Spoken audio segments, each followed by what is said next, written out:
দাম্পত্য জীবন নিয়ে অনেকেই সমস্যায় আছেন। কী কারণে সমস্যায় অনেকে খুঁজে পাচ্ছেন না। অনেকেই জানেন না যে যদি কারোর হৃদয় রেখা অত্যাধিক মোটা হয়, তারা ভীষণ স্পষ্ট বক্তা হয় এবং তারা রুডভাবে কথা বলতে পছন্দ করেন।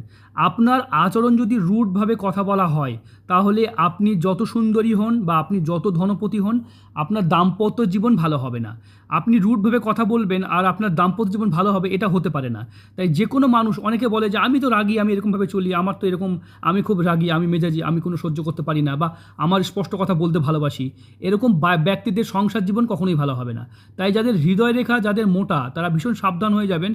কারণ যারা স্পষ্টভাবে একদম মনে করেন যে আমরা জেদ করে একদম সেন্টিমেন্টাল কথা বলবো এবং মুখের উপরে কথা বলবো, এটা ভালো গুণ নয়। এদের দাম্পত্য জীবন কখনোই ভালো হবে না, তাতে আপনি যতই পাথর পড়ুন।